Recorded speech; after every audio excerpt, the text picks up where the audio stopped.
conocer a Emilio, al ser que está dentro de Emilio. Emilio, cuéntanos un poquito sobre ese ser que habita en ti. Cuéntanos.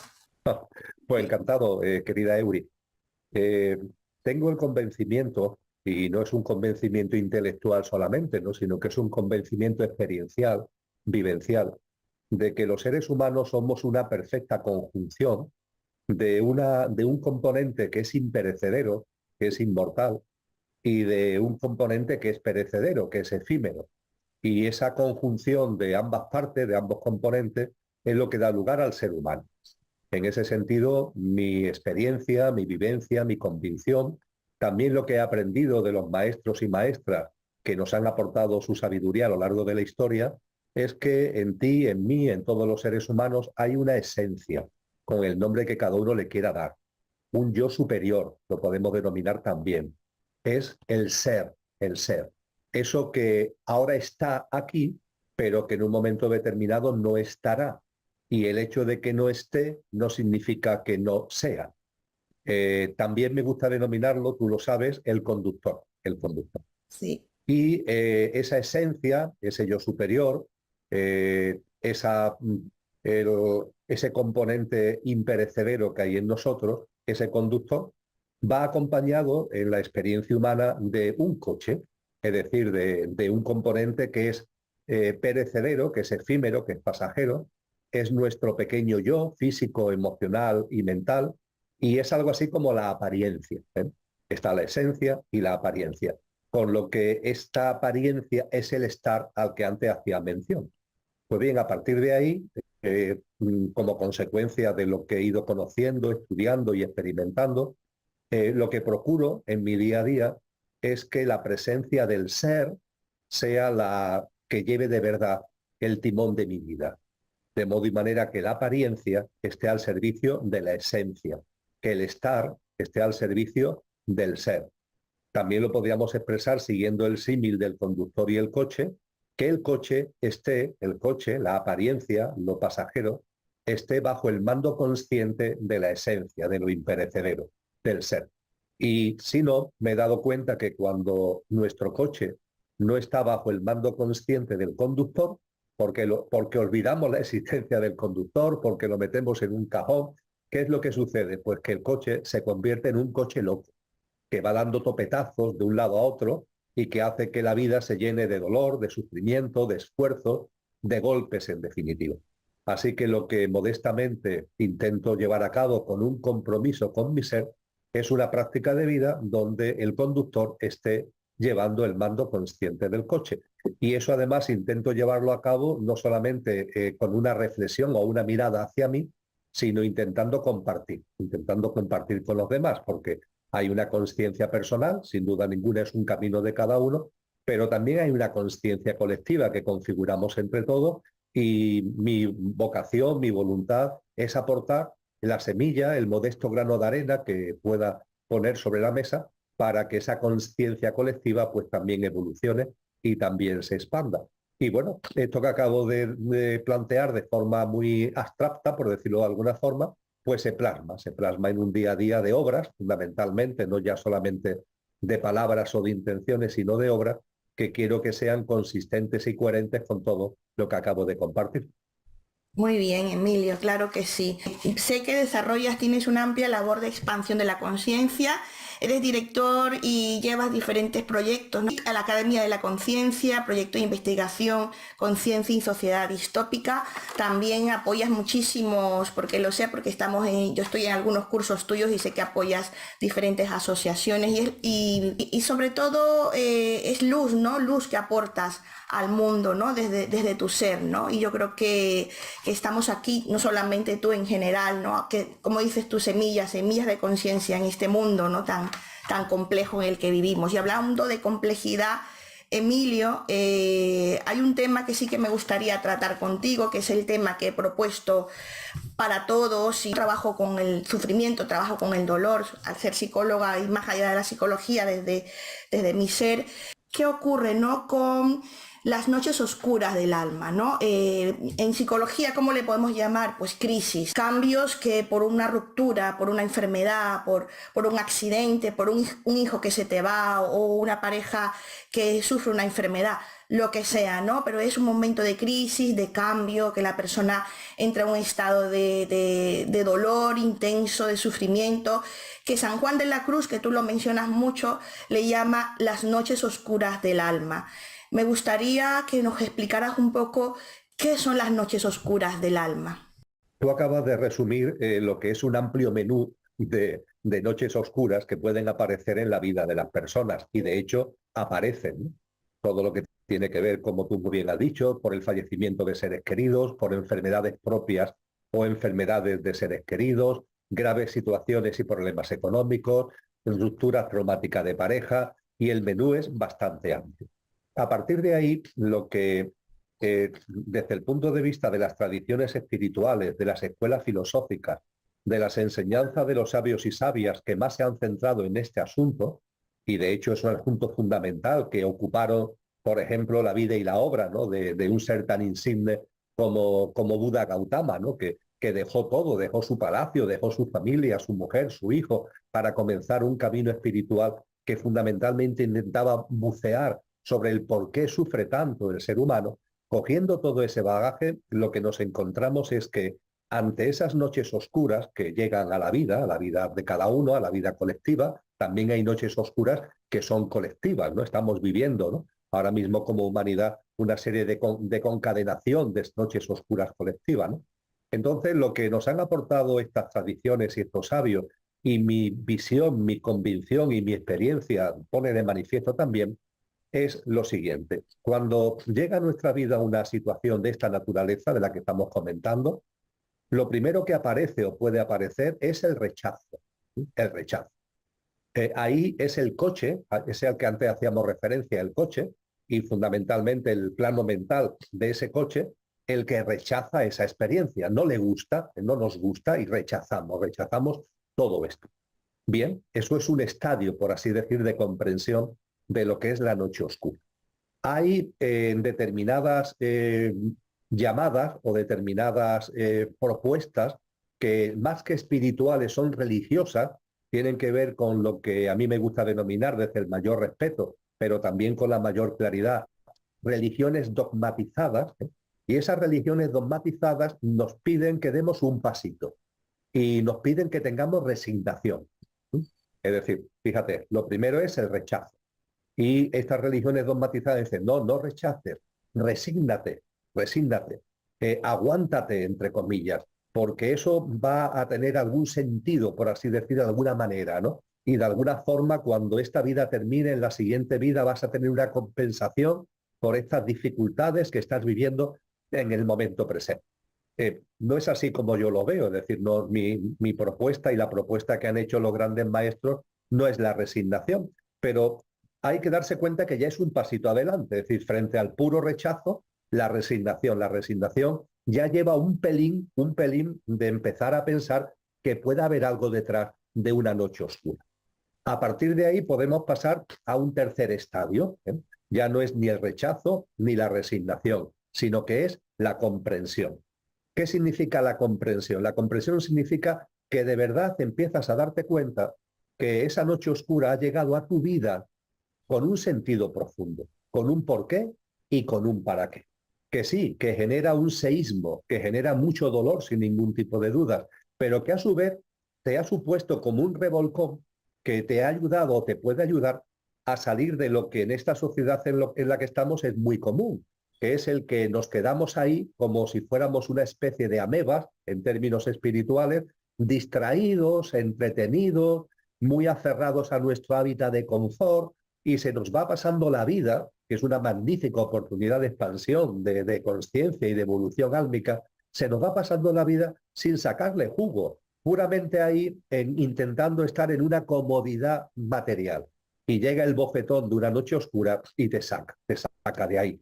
Y hace que las personas, yo he conocido a muchas, con ese bofetón de la vida, pues se hayan empezado a plantear temas que antes no se planteaban. Por ejemplo, cuando fallece un ser querido, ¿habrá vida después de la muerte? Se plantean temas que antes no se planteaban, se hacen preguntas que antes no se hacían. A lo mejor empiezan a acercarse a vídeos, a conferencias, a películas que antes nunca hubieran visto, o leen algún libro que antes nunca hubieran leído, o tienen conexión con personas a las que antes nunca se habían acercado. Y eso, ¿qué está pasando ahí? Que el dolor que provoca la noche oscura está incitando, está impulsando, está siendo el factor de impulso de un avance de conciencia. Y a partir de ahí, Eury, para concluir, siguiendo con las enseñanzas de los grandes sabios, diríamos que hay un cuarto estadio.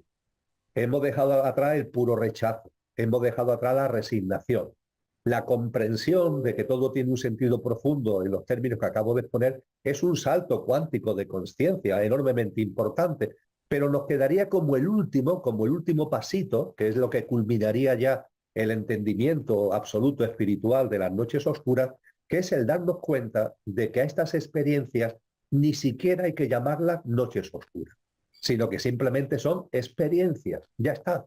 El darnos cuenta que la vida está llena de vivencias y de experiencias. Y es nuestra mente la que le pone color.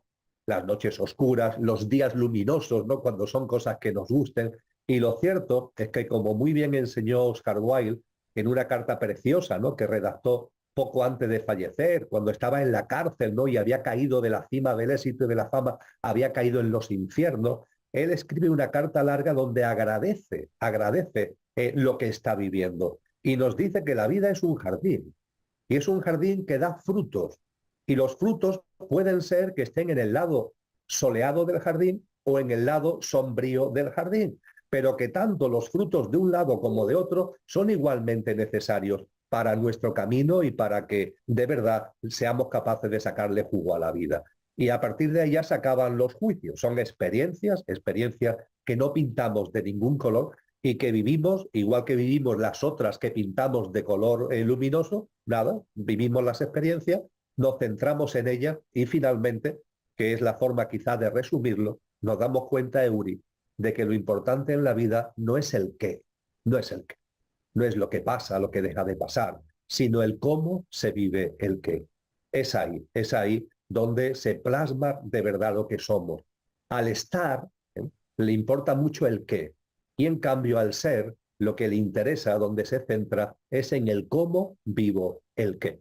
Y a partir de ahí yo sé que esto, cuando se está en medio de una noche oscura, lo sé perfectamente, cuando se está en medio de una noche oscura, esto puede, expresándolo coloquialmente, puede sonar a milongas, váyate el hombre, el rollo que me está lanzando esto. Yo lo que estoy es destrozado, ¿no? Yo lo que tengo es un inmenso dolor, por ejemplo, por el fallecimiento de un hijo, ¿no? Y este señor me está contando aquí unas milongas. Bien, yo lo que diría es que evidentemente una noche oscura, Eury, siempre conlleva un duelo, siempre, siempre. Y ese duelo requiere también tiempo. Y a las personas que están ahora mismo metidas por completo en el hoyo del dolor, yo le llamaría a la confianza. No que me crean, ni que me dejen de creer, sino que admitan lo que estoy compartiendo como hipótesis para con su consideración y que estén atentos a la vida, Y yo creo que manteniendo como hipótesis para la consideración estas enseñanzas de los sabios y estando abiertos a la vida, nos damos cuenta que efectivamente lo que al principio nos parecía un disparate, sin embargo ahora vamos viendo que tiene viso de realidad. Es donde más aprendemos, es como dices tú, ese jardín, ¿no? Ahí es donde está el aprendizaje real, es lo que te hace avanzar en la vida, ¿no? Y lo que dices tú que es fundamental y clave, el duelo emocional, hacer el duelo, permitirte, como dices tú, ¿no? Hacerlo, sentirlo y luego salir, ¿no? Y ahora es la parte que quiero comentar. Pero antes de salir, ¿no?, de ese o trascenderlo, hay un papel que te comentaba antes, que es el papel del ego, de ese pequeño yo, que muchas veces lo que hace el pequeño yo o el ego es: no salgas del hoyo, quédate ahí y remueve. Y entonces empiezas a remover más la herida o empiezas como a darte latigazos a ti misma, ¿no? A ti mismo. Entonces puede ser también un obstáculo, ¿no? Para avanzar. Tienes toda la razón en tu reflexión, Eury. Sí. Bueno, el ego es ese pequeño yo al que antes hacía referencia. El ego es nuestra parte efímera, perecedera, nuestro mundo físico, emocional y mental y la personalidad a ello asociada. Y decíamos que cuando ese pequeño yo o coche no está bajo el mando consciente del conductor, se convierte en un coche loco. Lo que tú estás compartiendo invita a centrar el asunto de una forma práctica con el ejemplo que tú acabas de situar. Vamos a ver, el conductor lo tenemos olvidado. Vamos a ponernos en esa hipótesis. Estamos en nuestro día a día, distraídos, entretenidos, hábitat de confort, el mundo material, esta dinámica muchas veces de culto a la velocidad y estresante en la que vivimos, y siempre con deseos que tienen que ver con cosas exteriores, pensando que lo exterior es lo que nos va a aportar o nos puede aportar la felicidad. Y ahí andamos, ¿no? Entonces nos olvidamos del ser y estamos absolutamente centrados en el estar. Ese coche es un coche loco. ¿Qué significa que es un coche loco al hilo de lo que tú has expuesto? Que ese coche, como tiene fecha de caducidad, porque el coche es perecedero, ese coche tiene una serie de características que cuando no está el mando consciente del coche, saltan. ¿Esas características cuáles son? Pues, por ejemplo, el miedo. Nuestro pequeño yo, cuando no está iluminado desde el conductor, tiene miedo. Tiene miedo porque es verdad que tiene los días contados, entre comillas, porque es verdad que es efímero. Como tiene miedo, desconfía. Hay una desconfianza intrínseca en él hacia la vida. Como sabe que va a terminar sus días en algún momento, mira la vida con desconfianza. ¿Cuándo va a llegar el susto? ¿Cuándo va a llegar el palo? Mira la vida con desconfianza. Y claro, desde el miedo y desde la desconfianza se convierte en una especie de actor que forma parte de nosotros, pero que tenemos que ver desde el conductor con una cierta distancia, se convierte en una especie de actor de nosotros mismos que se caracteriza porque está a la defensiva, Y el estar a la defensiva hace que se instale en el modo de supervivencia. No se instala en el modo de dar un paso adelante, de sacarle jugo a la vida, de que si viene un problema darnos cuenta que no son problemas, que son experiencias, oportunidades. Pero claro, el pequeño yo desde su miedo, desde su desconfianza, desde su posicionamiento defensivo, esto no lo entiende, esto no lo ve cuando falta la luz del conductor, ¿no? Entonces, al llegar una noche oscura, como sea el pequeño yo el que está ahí actuando, el que está ahí llevando nuestra vida, pues se corre el riesgo serio, como tú has dicho, de que nos quedemos ahí empojollados, ¿no? Porque claro, para dar un paso adelante tienes que elevar la mirada, ¿no? Y para elevar la mirada tienes que salir de todo esto. Así que, como consejo práctico, que es lo que tú y yo hacemos con personas que están en esa situación, una manera de ir saliendo de ese hoyo es precisamente plantearse temas. Mira, aunque aún no lo entiendas, lee este libro, ve esta película, ve este vídeo, conversa con estas personas, porque de esa manera, a través de esa lectura, a través de la visualización de ese documental o de esa película, a través de esos diálogos, algo va a ir pasando en ti. Eso es lo que se llama en terminología del yoga la mente abstracta, que es el nivel superior de nuestra mente, que suele estar como parado, ¿no? Como anulado, pero que es lo que se puede ocupar de lo trascendente. Esa mente abstracta empieza a moverse, a lo mejor por primera vez en la vida, y cuando esa mente abstracta empieza a moverse, nos empieza a regalar el discernimiento, que no es un conocimiento, es algo más profundo, y ese discernimiento nos empieza a sacar de esa maraña a la que acabo de hacer referencia del pequeño yo. Así que efectivamente, claro que sí, y he conocido como tu experiencia de personas que desde esa posición, desconfianza, miedo, defensiva del pequeño yo, no dan ese pasito adelante. Y yo lo que invitaría a la persona que esté pasándolo muy mal es a que saque fuerzas, aunque sea de las flaquezas, como dice el dicho, sacar fuerza de las flaquezas para dar ese paso para adelante y ponerse en marcha. Estoy totalmente de acuerdo contigo y ese es el camino. Confianza en la vida, que muchas veces te lo he escuchado y en tus libros y en tus vídeos, confianza en la vida. Y bueno, para ir avanzando, vamos a salir ya ahora de las noches oscuras, vamos a trascenderlas, como dices tú, con fuerza, con ánimo, con confianza, ven superando miedos, viéndolo como experiencias. Yo también digo, bueno, pues te caes 3 veces, pues te vuelves a levantar, damos un pasito para atrás y luego vamos hacia adelante. Así es la vida tiene caminos de piedra, de lodo, pero también tiene caminos de flores, de verde, de ríos. Tiene todo y eso es lo bonito que venimos a experimentar también. Nuestra alma viene a experimentar todo eso, ¿no? Y como decías, ¿no?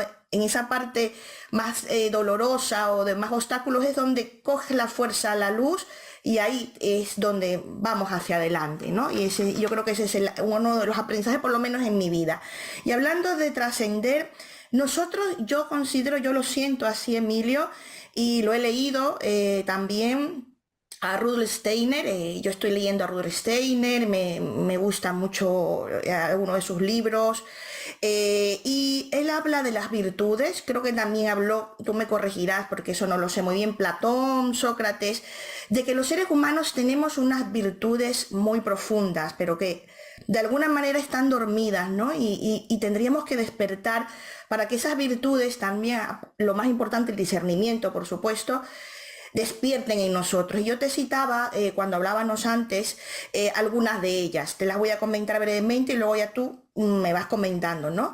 Que cómo esas virtudes nos pueden ayudar en ese camino, ¿no? De trascender ese dolor, esa noche oscura del alma. Coraje, valor, paciencia, equilibrio, compasión, quietud interior, perseverancia, firmeza, ternura, amor, compromiso, equilibrio en el pensar y en el hablar y muchísimas más. Algunas te he citado, pero me gustaría que nos hablaras de ellas y cómo las podemos nosotros también en esa noche, en ese momento oscuro de dolor, tenerlas con nosotros, despertarlas, ser como un camino, ¿no? Que nos lleve a sentirnos mucho mejor desde el ser, desde el alma, no desde el pequeño yo, sino sentirnos, ¿no? Desde el alma. ¿Qué nos dirías al respecto? Efectivamente, han sido muchos maestros y maestras los que a lo largo de la historia de la humanidad nos han hablado, le han podido dar distintos nombres, pero nos han hablado de eso que tú denominas virtudes, que efectivamente aparecen en la obra en el siglo XX de Rudolf Steiner, pero que hace 2500 años estaban en la obra de Platón. Cuando hablamos de esas virtudes, también Platón lo llamaba los ideales, no estamos hablando de conceptos genéricos, sino que estamos hablando de cualidades que poseemos los seres humanos. Es decir, no es algo que tengamos que ir a comprar a una tienda, no es algo que tengamos que buscar en no sé qué sitio, no es algo que está en nosotros, que está en nosotros. Pero son cualidades, son facultades, son capacidades como latentes. Y lo que todos estos autores nos invitan es hacerlo patentes, que se hagan patentes en nuestras vidas. Al listado que tú acabas de compartir, pues precisamente acudiendo a Platón, habría que añadirle, por ejemplo, la creatividad, todo lo que tiene que ver con la creatividad en todas sus expresiones, que muchas veces está ligado, Euri, a nuestros dones y talentos, a nuestras capacidades y facultades innatas, el descubrirlas, el practicarlas y el compartirlas, ¿no? Entonces esa creatividad que está en nuestro ser, el ponerlo en práctica, el ponerlo en marcha. Igualmente se nos habla de la justicia, no porque nosotros juzguemos a la vida, no, sino porque el afán de justicia es un espíritu noble que nos lleva a no ser indiferentes ante el sufrimiento, a no ser indiferentes ante el dolor, nos llevan a movilizarnos, ¿no? Para intentar paliar el sufrimiento que está viviendo cualquier ser sintiente, un ser humano o incluso modalidades de vida de la naturaleza, ¿no? Esa justicia, por tanto, repito, no está planteada ni mucho menos como juzgar a nadie, ni a la vida, ni muchísimo menos, ni siquiera a nosotros mismos, que es el peor juicio de lo que podemos hacer, sino que se habla de la justicia como un anhelo de movimiento, de no indiferencia para paliar tanto dolor y para paliar tanto sufrimiento. Se nos habla también de la verdad, la búsqueda de la verdad. Esa búsqueda de la verdad, que lo que quiere decir es que no nos conformemos, ¿no?, con lo primero que nos dicen, que haya en nosotros, antes hablábamos en parte de esto, que haya en nosotros una actitud más activa, ¿no? no estar ahí pasivo, sino una actitud más activa, de intentar rascar de lo que hay detrás de la realidad e incluso rascar detrás de la realidad de nosotros mismos para darnos cuenta que no solamente está la apariencia, sino que está la esencia, ¿no? También se nos habla del bien común. ¿El bien común qué significa? Que tu vida no sea solo una mirada hacia ti, al servicio de ti, sino que se abra, que tu círculo de vivencia, que tu círculo de atención se abra a los otros seres humanos. A ser posible se habla a la vida en su conjunto, ¿no? Eso es lo que tiene que ver con el bien común, no el servicio a mí, sino desplegar mi vida en el servicio a lo que está en mi entorno y a mi alrededor, ¿no? Así vamos completando ese largo listado de cualidades, de virtudes, de ideales, que es como los sabios a lo largo de la historia han definido cosas que están en nosotros, pero que no están latentes y no se hacen patentes. Para ser más concreto, ¿qué significa que están latentes y no se hacen patentes? Pues significa que están en el conductor, es decir, son cualidades del ser. Y a partir de ahí de lo que se trata es de que esas cualidades del ser se manifiesten en el estar. Claro, si al ser no lo computamos, pues entonces es imposible que esas cualidades aparezcan en nuestra vida.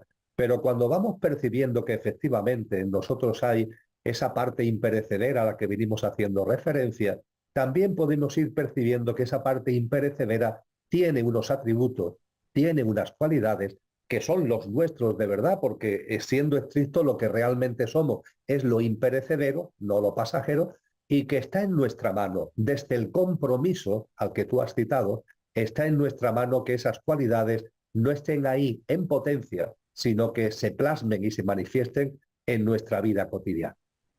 Al principio de este diálogo tú me preguntabas sobre mí, entre comillas, y yo te hablaba del compromiso conmigo mismo para vivir de una determinada manera, ¿no? Para sacar lo mejor de mí mismo. Ese sacar lo mejor de mí mismo tiene que ver precisamente con poner en juego, poner en acción estas cualidades. Y algo importante para concluir, Eury, cuando estas cualidades de ser latentes se convierten en patentes, de estar ahí como potencial, se plasman en la realidad, evidentemente esto tiene un efecto en los demás, tiene un efecto en el mundo, tiene un efecto en la vida. Ahora bien, es importante darte cuenta o darnos cuenta de lo siguiente. Fíjate, muchas veces la plasmación de esas virtudes necesita o requiere generosidad, altruismo, solidaridad, ternura hacia el otro, etcétera, etcétera. Y a partir de ahí, entre comillas, beneficias a tu entorno. Pero, sin embargo, el gran beneficiado siempre, siempre, siempre de la movilización de las virtudes y de estas cualidades es uno mismo. Es como si la vida, al ser humano generoso y altruista, que sale del cascarón del pequeño yo, que sale del cascarón del ego y empieza a vivir de una manera distinta, le agradeciera y le compensara de una forma cósmica, de una forma de conciencia, le compensara lo que está dando al mundo, lo que está dando a los demás. No porque la persona que lo hace así lo quiera, no, porque esa persona está siendo generosa, le está moviendo el altruismo, pero la vida es un precioso flujo de dar y de recibir. Y hay una ley cósmica que desde siempre las tradiciones espirituales nos han enseñado, que es que el que da, recibe. Y recibe mucho más de lo que da. Al que da con el corazón abierto, al que da de una manera que la mano izquierda no se entere lo que ha dado con la derecha, no das para presumir, no das para no sé qué, no, lo haces de corazón. A esa persona que da de corazón, recibe siempre mucho más de lo que da. Y no recibe para atesorar, recibes para que lo vuelvas a dar. Y así vuelves a recibir y se va creando, se va generando en nuestra vida lo que algunos maestros han llamado la abundancia. Y la abundancia no es tener mucho en una cuenta corriente, la abundancia no significa tener muchas propiedades, atesorar, acumular. La abundancia es darte cuenta de que la vida nos abraza, de que la vida nos cuida, de que la vida merece toda nuestra confianza y a partir de ahí que siempre que te mantengas en esa mirada hacia afuera, siempre, siempre, siempre vas a tener, no tengan ninguna duda, todo lo necesario para vivir esta vida con dignidad y para vivir esta vida en condiciones de poder seguir en esa dinámica del dar y recibir.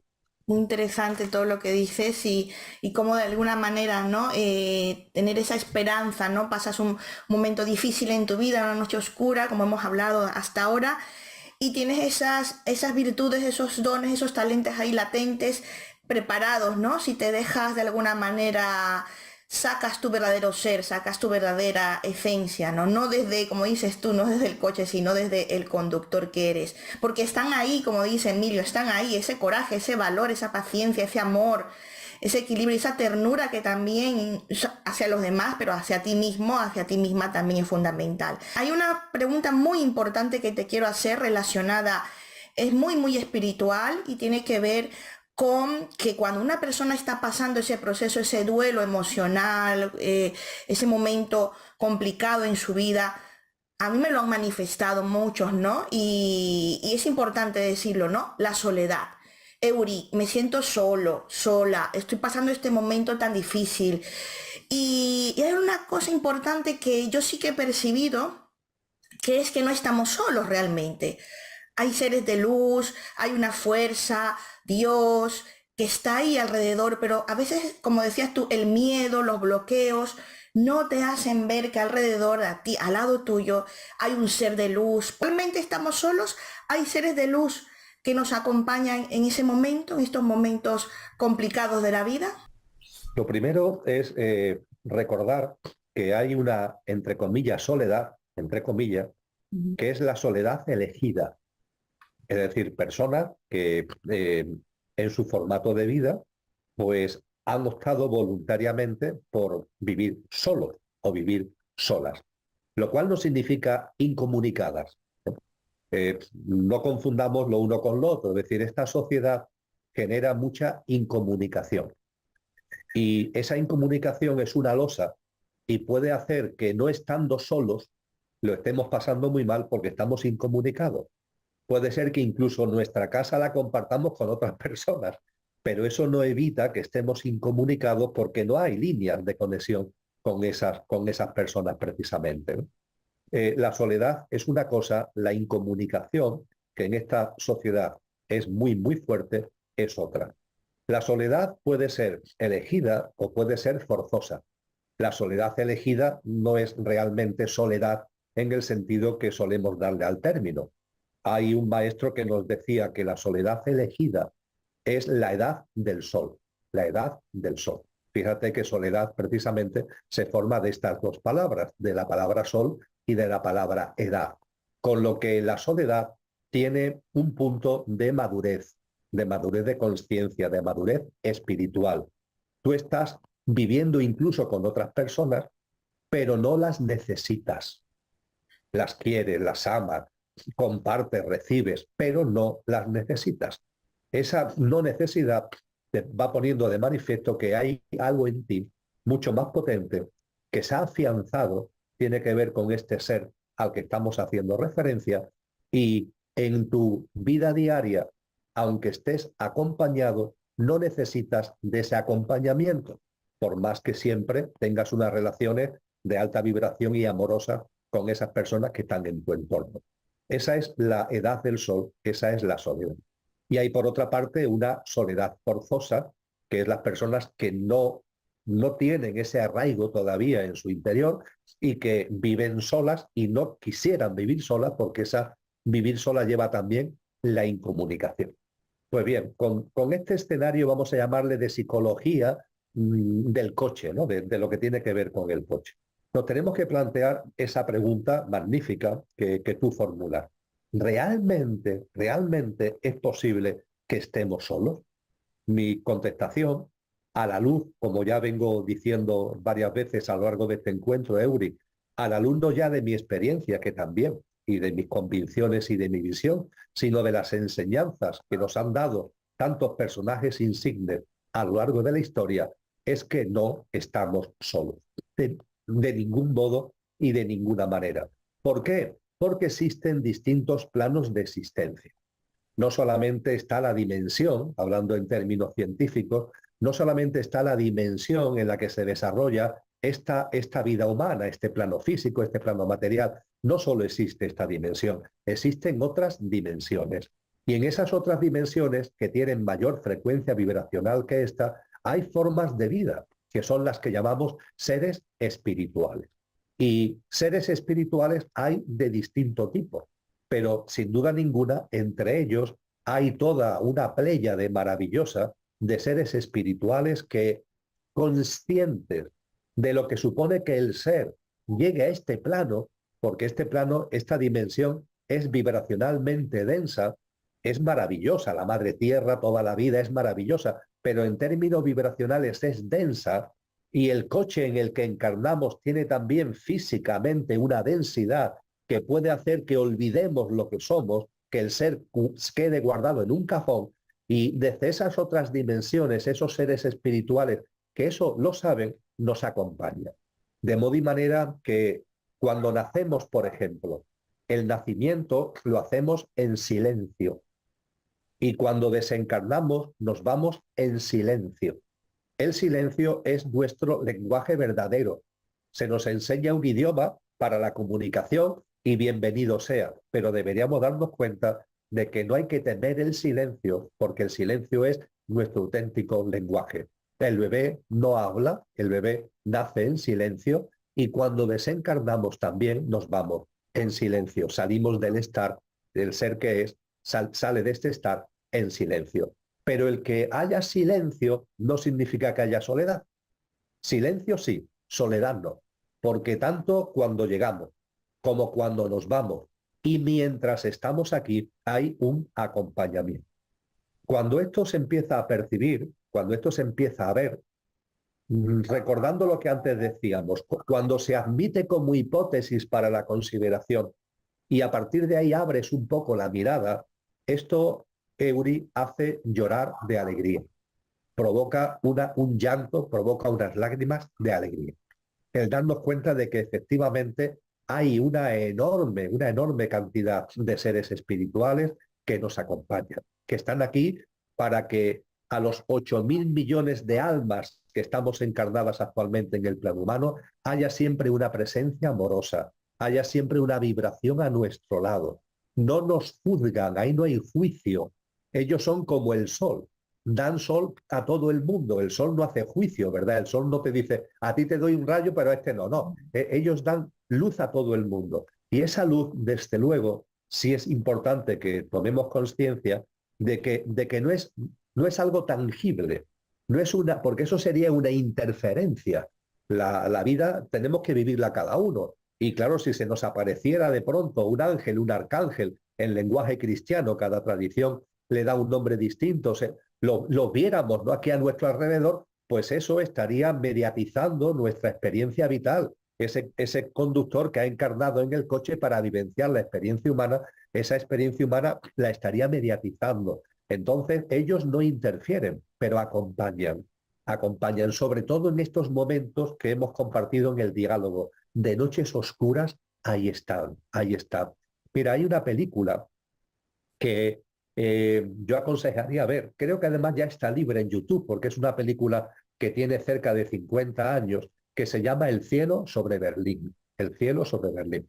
Es una película fundamentalmente en color sepia, aunque tiene algunas escenas de color. Y con independencia de la trama que hay detrás, lo que yo subrayo sobre todo es que esa película trata de la presencia de los ángeles. Concretamente, es un sitio muy concreto, el Berlín alemán después de la posguerra, y se pone muy bien de manifiesto cómo se hacen presentes esos ángeles. Y evidentemente no se hacen presentes haciéndote así en los hombros, no. Hay multitud de escenas, ¿no? En la película se ve una persona que ha tenido un accidente de moto, ¿no?, y está caída, ¿no?, y la han puesto así como apoyada en el filo de un puente, ¿no? Y el ángel aparece a su lado y le pone así la mano, pero claro, no, físicamente no lo va a notar la persona que está ahí después del accidente, pero le está aportando una serenidad, le está aportando una armonía, le está aportando una paz, porque esos ángeles saben que en ese momento es muy importante. El dolor no se lo van a quitar, se ha dado un porrazo con la moto, pero le están aportando esa paz, le están aportando esa armonía para que no entre en un estado de desesperación. O se ve, por ejemplo, fíjate, uno de los sitios preferidos de Los Ángeles en esta película es la Biblioteca de Berlín, una biblioteca inmensa, no tiene fama porque es una obra arquitectónica tremenda. Y allí la gente que va a leer muchas veces, sí, está leyendo, pero están con sus problemas en la cabeza, ¿no? Entonces se ve a Los Ángeles como escucha, ¿no? El jaleo, ¿no? Que hay ahí, las preocupaciones. Y ellos se ponen al lado, ¿no? De ese chico, de esa chica que está ahí con sus turbulencias, ¿no? Para intentar aportarle una vibración de centramiento. Ellos no pueden interferir, no sería justo que interfirieran, no le podemos pedir que interfieran, pero que no tengamos ningún tipo de duda que estamos perfectamente acompañados. Son seres espirituales magníficos, son seres espirituales extraordinarios, que además mantienen los equilibrios, porque también hay seres espirituales, toda la tradición, ¿no? Todo lo que nos narran las tradiciones espirituales de Satanás, de los asuras, que hablan los hinduistas, de los demonios. Hay también seres espirituales involutivos, que eso sí intentan interferir, ¿no? Y los seres espirituales evolutivos ya no solamente nos aportan, como acabo de decir, esa presencia de alta vibración y de armonía y de paz, sino que también mantienen los equilibrios para que estos seres involutivos en sus interferencias no nos puedan llevar, no nos puedan sacar, ¿no? de nuestro camino. Sí, es cierto. De hecho, ha sacado un libro hace poco, Emilio. Recuérdame el título del libro que ha sacado hace poco. ¿Cómo se llama el Sí, libro? está recién salido, se llama Los seres espirituales evolutivos e involutivos y su influencia en la humanidad, Sí, efectivamente. sí, así que Ahí hay se, ahí se narra con pormenores todo lo que aquí estamos resumiendo. comentando, sí, efectivamente. De hecho, yo lo intuyo, lo siento y es así. Bueno, ya para ir terminando, hay un aspecto importante. Hago un resumito pequeño. Hemos hablado de las noches oscuras del alma, de ese dolor, de ese sufrimiento. Hemos hablado del discernimiento, de generar, superar esos miedos con confianza, esas virtudes que están ahí esperando a que las despiertes desde el ser. Hemos hablado de que no estamos solos, que hay algo que nos acompaña, seres espirituales que están ahí. Hemos hablado de la soledad. Y hay un punto importantísimo que trato yo también cuando me vienen personas a comentarme su situación, que es el amarnos a nosotros mismos, el cuidarnos también, cuidarnos, cuidar el coche, como muy bien dices tú en muchas, en muchas charlas, pero es importante esa palabra de Jesús que nos dice, amarás a tu prójimo como a ti mismo. Me gustaría que tratáramos ya, como para ir cerrando, ¿no? Es importantísimo que porque claro, después de una noche oscura tú trasciendes, pero sigues infravalorándote, sigues teniendo un diálogo negativo contigo, sigues tratándote mal, sigues echando balones fuera. ¿Y qué pasa con ese amor y ese cariño y esa ternura que también tienes que tener contigo para poder luego extrapolarlo, ser espejo y proyectarlo al mundo? O sea, ¿cómo vas a dar al mundo y cuidar a todo el mundo y darte a los demás si tú no te quieres? Si tú no te valoras, no te aceptas y no te tratas con amor. Entonces es una parte fundamental que me gustaría que tratáramos también. Esta expresión de Cristo Jesús, que es magnífica, Ujú. es curioso porque muchas veces desde la mente la hemos cortado por la mitad. Es decir, porque se habla mucho de amar al prójimo, hay que amar al prójimo. Sí, sí. La frase no termina ahí, dice amar al prójimo como a ti mismo, como a ti mismo. Esa es la frase que nos lega, esa es la sabiduría que nos aporta y nos muestra Cristo Jesús. Ama al prójimo como a ti mismo. Mira, Eury, no hace falta ser un lingüista experto para que cuando la frase no la cortas, sino que la tienes entera, lo que nos está diciendo Jesús, ojo, porque tu capacidad de amar al prójimo está en función de tu capacidad de amarte a ti mismo.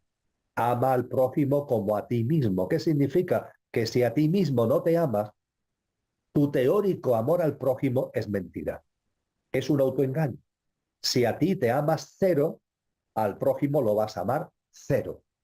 Y nos puede decir alguien, no, porque yo tengo mucha voluntad ya, pero eso es una mentira.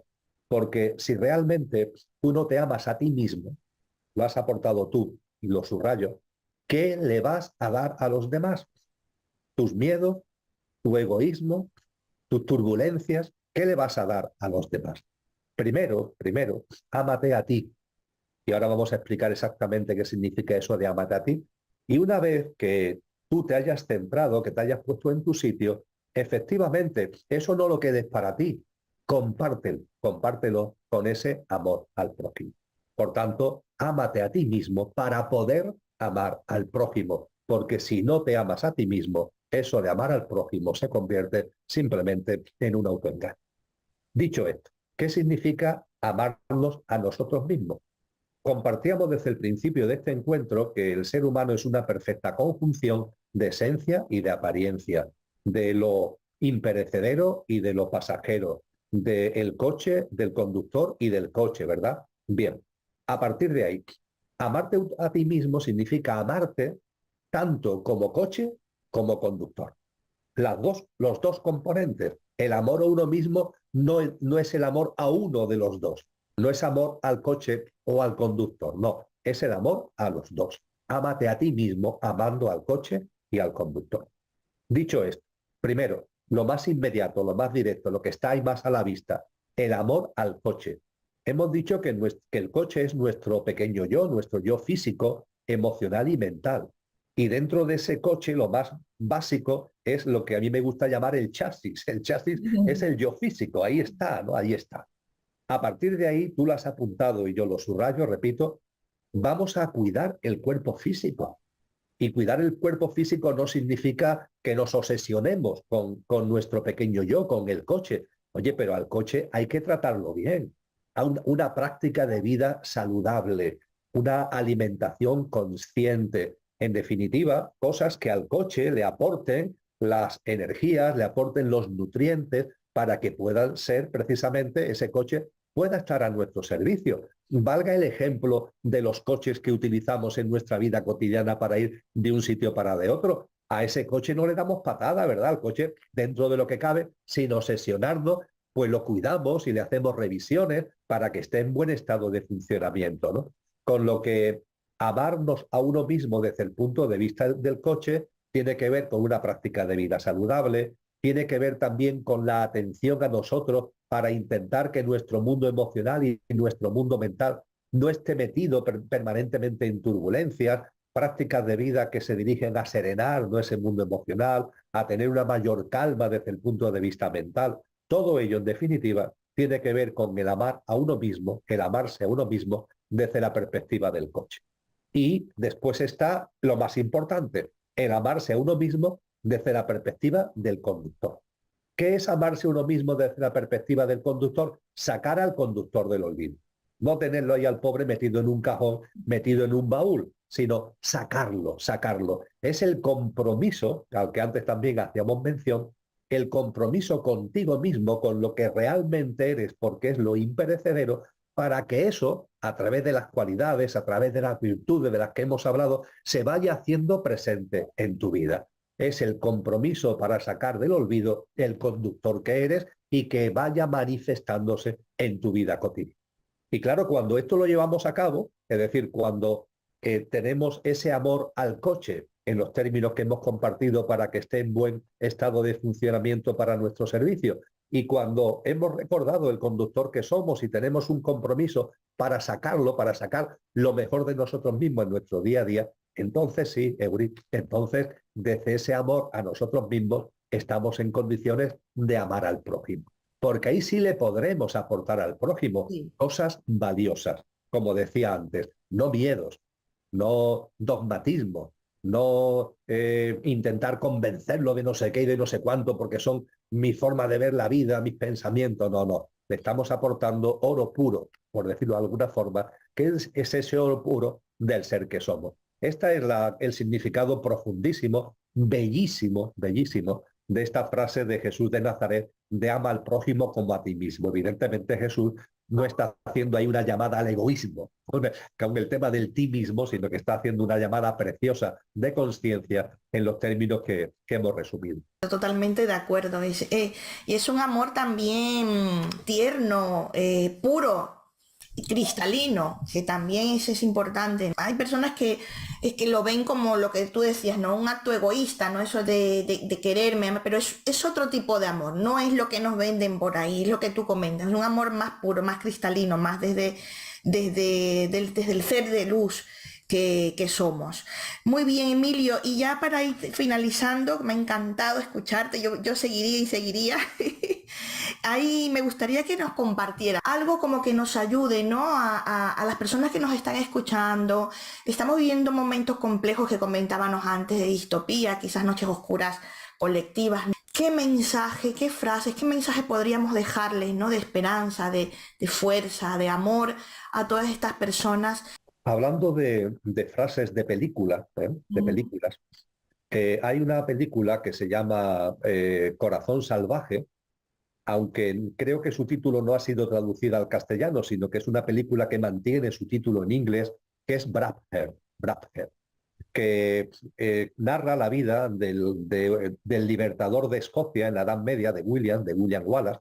Y en esa película hay un momento determinado donde el padre de William, que es un niño, en unas circunstancias que ahora no voy a entrar en detalle, le dice lo siguiente: tu corazón es libre, ten el valor de hacerle caso. Ese corazón no debemos entenderlo como este músculo que tenemos aquí, maravilloso, sin ningún tipo de duda, medio músculo y medio cerebro, ¿no? Algunos dicen que una especie de segundo cerebro. No hace referencia a ello. Lo que está haciendo referencia con el corazón es a nuestro ser. Nuestro ser es libre, nuestro ser es poderoso, nuestro ser es potente, nuestro ser está lleno de cualidades maravillosas y debemos tener el valor de hacerle caso. Hacerle caso significa tomar conciencia de que está ahí y a partir de ahí, desde esa conciencia, ir oyendo, porque esa vocecita del ser se escucha desde el coche, ese conductor se escucha desde el coche y desde el coche podemos escuchar esa voz que nos está diciendo esta actuación, esta línea de vida, este comportamiento es así o no es así. Nos está hablando de si nuestra vida está realmente alineada con el propósito con el que estamos aquí, porque aquí no hemos venido a pasar el rato, aquí venimos con un propósito de vida, o nos hemos desalineado, ¿no? Nos hemos olvidado de ese propósito. Es decir, ese ser, ese corazón que habla, ese corazón que es libre, que es potente, está permanentemente diciéndonos cosas y tenemos que tener el valor de hacerle caso. Y eso conlleva igualmente, cerrando el círculo de muchas de las cosas que hemos hablado, eso significa igualmente confianza. Hay que confiar en la. Se nos hace cuesta arriba muchas veces salir de nuestro hábitat de confort. Y nos dicen los psicólogos que seamos conscientes que muchas veces el hábitat de confort es de mal confort, porque lo estamos pasando mal. Pero sin embargo, por aquello de más vale lo malo conocido que lo bueno por conocer, una frase horrorosa propia de un ego recalcitrante, pues nos mantenemos ahí, ¿no? Por miedo a hacer un movimiento, no vaya a ser que esto empeore. Pero fíjate lo que significa vivir así, ¿no? Tener miedo a que esto empeore. Empiezas tú a admitir situaciones que no son deseables para ti, que te están haciendo sufrir, que te están haciendo no vivir con plenitud y sin embargo lo admites porque tienes miedo a dar un paso. Es por eso también por lo que en psicología muchas veces a ese hábitat de confort se le llama el hábitat de mentira existencial, porque te estás mintiendo a ti mismo. Entonces todo esto que ciertamente en la vida práctica no siempre es sencillo, ni mucho menos de llevar a cabo, pero es una especie de máxima, una especie de lema que deberíamos siempre tener presente. Como le decía su padre a William Wallace: William, tu corazón es libre, tenga el valor de hacerle caso. Qué preciosidad, qué bonito. Yo me quedo también con eso que has dicho, ¿no? Confianza en la vida. A todos los que nos estáis escuchando, mirar el vídeo, verlo varias veces, sentirlo y todo lo que, si hay algo que se te haya quedado, quédate con eso. Digiérelo aquí en el corazón, siéntelo y ahí a ver qué ocurre, ¿no? Porque hay veces, como decías tú, Emilio, que bueno, pues estás en esa noche oscura y estás como muy en tu mundo, pero hay una voz interna que está ahí y hay que escucharla con el corazón, como decíamos. Y nada, Emilio, yo estoy muy agradecida de que hayas estado aquí. Muchísimas gracias por compartir toda esta sabiduría que tienes, este corazón tan grande. Y a mí se me olvidó una pregunta que no me voy a ir sin hacértela, que es que en tu blog, voy a repetirlo para que sepan como el cielo en la tierra, ¿vale?